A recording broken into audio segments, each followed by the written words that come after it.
Olá pessoal, hoje eu vou ensinar como fazer a sintonia utilizando dois métodos, o método de Ziegler-Nichols e o método de Tyrus-Leuben, ok?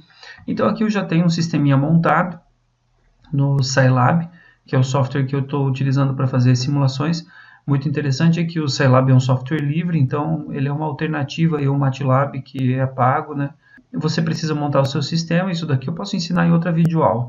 No caso aqui, nós precisamos de um sistema em malha fechada para podermos fazer a sintonia. Eu criei duas cópias do mesmo sistema, porque num deles nós vamos aplicar o Ziegler-Nichols e no outro o Tyrus-Leuben e vamos conseguir enxergar a resposta das duas curvas no mesmo gráfico, ok? Então, como é que funciona o método? O princípio é o seguinte, só vou alterar aqui nesse nosso controlador PID os valores para encontrarmos o que? Encontrarmos o que a gente chama de ganho crítico, ok? Então, o que você faz? Você zera a porção integral, zera a porção derivativa, ok? E deixa apenas o proporcional. E você começa a adicionar valores. Eu vou colocar aqui um valor de 8 e vou mandar o software rodar o meu sistema, ok? Rodando o sistema, veja que nós tivemos aqui uma oscilação, porém o que nós queremos é que ele oscile continuamente, como se fosse uma senoidal perfeita, ok? Então vamos fazer aqui uma simulação agora, mudando o valor aqui para 12, por exemplo, do nosso KP. Vamos dar, olha só, aqui o que aconteceu, depois que eu rodei o sistema ele instabilizou. Então é um número maior do que 8 e menor do que 12. No caso, eu já sei que número deve acontecer aqui, qual é o número que precisa ser colocado, que é o 10.95. Olha só o que vai acontecer com o 10.95. Quando eu rodar, eu tenho aqui uma senoidal perfeita. Ok? Então, nós vamos utilizar dois dados dessa nossa simulação. Um deles é esse dado que nós acabamos de colocar aqui, né, que é o 10.95, que é o nosso ganho crítico, o nosso K crítico, certo? O outro dado que nós vamos utilizar é o seguinte. Quando você roda o sistema e gera esse gráfico, existe aqui uma diferença de tempo entre um pico e outro, ok? Essa diferença de tempo aqui entre esse pico e esse pico nós chamamos de período crítico. Esse período crítico é a outra informação que nós vamos utilizar. Então nós precisamos saber quanto tempo levou desse pico até esse pico. No Scilab isso é muito fácil de fazer. Você pode vir aqui em editar, propriedades dos eixos. E aí basta clicar aqui nas linhas que você vai verificar pelas cores qual é a linha que te interessa. No caso aí a segunda linha é a linha verde, né? Vou clicar aqui em Data e também aqui no Edit Data. E aqui aparece a tabela com os dados que geraram o gráfico. O que você vai fazer? Aqui no lado, na coluna 2, você vai procurar o maior valor, ok? Aqui o primeiro maior valor que nós temos é o 3.49. Então ele aconteceu em 1.8 segundos. Agora eu tenho que procurar o próximo 3.49, ok? Para saber quando esse pico vai acontecer novamente. Então o primeiro deles 1.8 segundos, ok? Ou minutos.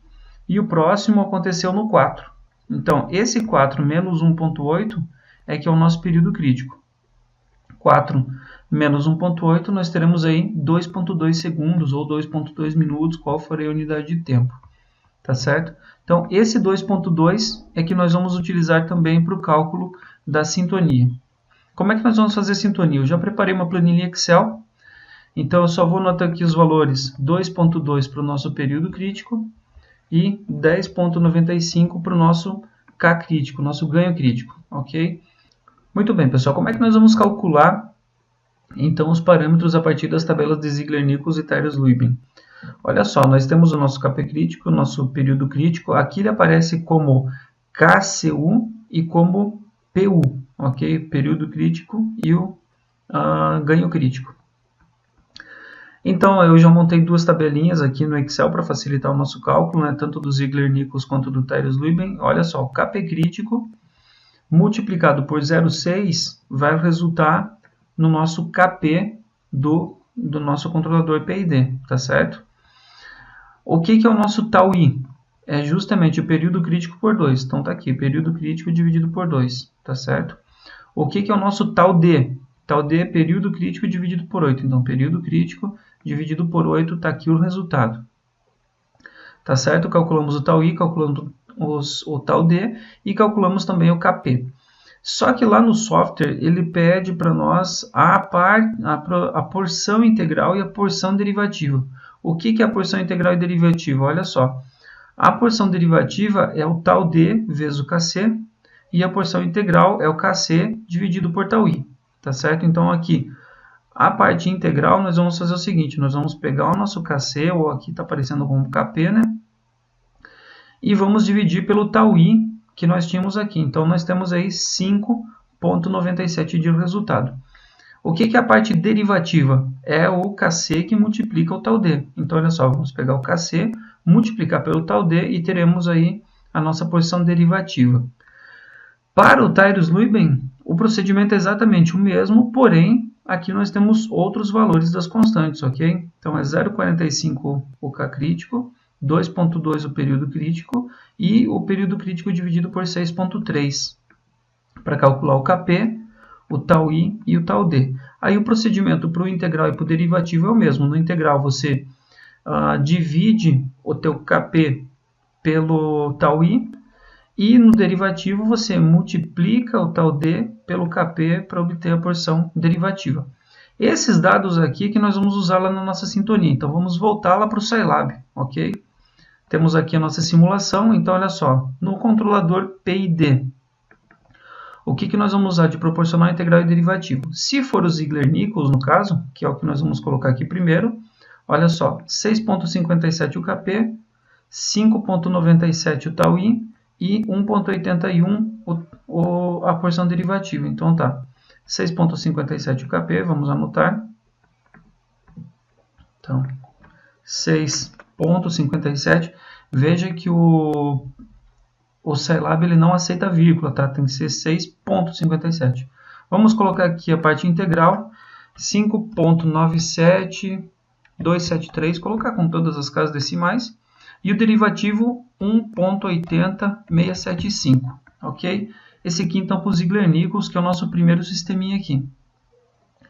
No segundo sistema, que é exatamente igual ao primeiro, nós vamos utilizar os parâmetros de Tyrus-Leuben. Então, nós temos aqui 4,92, 1,018 e 1,72071. Então, vamos preencher aqui o nosso quadrinho, tá certo? Proporcional 4,9275.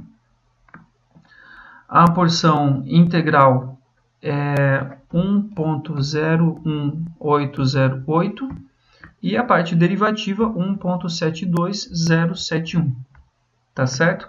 Já preenchemos então os parâmetros para o PID no Ziegler-Nichols e no Tyrus-Leuben. E aí basta rodar o nosso sistema. Então aquele sistema que nós tínhamos instabilizado ou chegado ali na sua estabilidade crítica, agora nós temos aqui as duas curvas. A curva verde é a Ziegler-Nichols e a curva vermelha é o Tyrus-Leuben. Então perceba que o Ziegler-Nichols ele dá mais overshoot, porém a resposta é um pouquinho mais rápida. Se nós ampliarmos aqui, né, ele chega no valor final mais rapidamente, aqui é a primeira vez que ele atinge o valor final. E já o Tyrus-Leuben ele é mais suave, mas veja que mesmo o Ziegler-Nichols chegando mais rapidamente ao valor final pela primeira vez, ele demora mais para estabilizar do que o Tyrus-Leuben, que é muito mais suave, tá certo? Então esse aí foi um vídeo mostrando como é que você obtém os valores para fazer o cálculo dos parâmetros PID de um controlador utilizando tanto o método de Ziegler-Nichols quanto o método de Tyrus-Leuben. Espero aí que o vídeo tenha ajudado, agradeço por assistir no meu canal e continuem acompanhando, se inscrevam porque novos vídeos virão por aí.